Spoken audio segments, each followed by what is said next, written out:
সে পাকিস্তানি এক আলেম, তিনি বলেছেন রাসূলুল্লাহ সাল্লাল্লাহু আলাইহি ওয়াসাল্লাম জানাজা নাকি আল্লাহ তাআলা পড়িয়েছেন, কথাটা কতটুকু সঠিক? প্রথমেই আস্তাগফিরুল্লাহ পড়ে নেই। সেটা হচ্ছে আল্লাহ তাআলা জানাজা পড়বেন। আপনি একটু চিন্তা করেন মাথায়। জানাজা অর্থ হলো সালাত আদায় করা, কার কাছে বিনয় প্রকাশ করা। আল্লাহ কার কাছে বিনয় প্রকাশ করবে বলেন তো? কার কাছে তিনি মাথা ঠোকাবেন? কার কাছে তিনি আলহামদুলিল্লাহ রাব্বিল আলামিন বলবেন? তাহলে এই মানুষগুলো যারা বলছে তারা কি বুঝে জানাজার জিনিসটা কি? তারা কি বুঝে আল্লাহুম্মা গফির ওয়ারহামহু ওয়াআফি ওয়া'ফু আনহু ওয়াকফির নুজুলা ওয়াসমুদ খালা ওয়াগসিল ওয়াল মা'i ওয়াসসালজি ওয়াল বারাদ, এই যে দোয়াগুলি করতেছে আল্লাহর কাছে, আল্লাহ কার কাছে দোয়া করতেছে? এরা আসলে দিন সম্পর্কে কিছুই বুঝেনি। এরা মিথ্যাচারের উপর আছে সবগুলো। এবং এদের মধ্যে এরকম বহু মিথ্যাচার করে, যারা অনেকেই বলে থাকেন অমুকের জানাজা উনি আবার জীবিত হইয়া নিজেই জানাজা নিজে পড়াইয়েছেন, এরকম মানুষ বলে থাকে। এগুলি সবই হচ্ছে মিথ্যাচার এবং এগুলি হচ্ছে বিভ্রান্তি, পথভ্রষ্টতা। এগুলি আসলে কোনো ভালো আলেম কোনোদিন বলে না। পাকিস্তানের যে সমস্ত আলেম আপনি বলছেন আলেম হইতে পারে না, এই কথা যে বলছে আলেমের কাতারে পড়ে না, আলেমের কাতারে পড়বে না সে কোনোদিনই। সেটা বুঝে নেয় যে কী করতেছে, কী বলতেছে এটাও জানে না।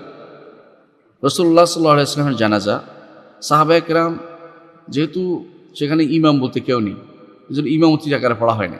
সাহাবায়ে কেরাম একদল যেতেন, গিয়ে তারপর সালাত জানাজা পড়তেন, অর্থাৎ প্রত্যেকেই তার মতো করে জানাজা পড়ে চলে আসতেন, দোয়া করে চলে আসতেন তার জন্য, প্রত্যেকে তার জন্য দোয়া করে চলে আসতেন। এখানে ইমামতি হয় না। রাসূল হাইয়ান ওয়া মাইয়িতান সবার ইমাম, জীবিত মৃত সর্বাবস্থায় তিনি সবার ইমাম। এই জন্য তার ইমামতি আর কেউ করবে না, করেনি।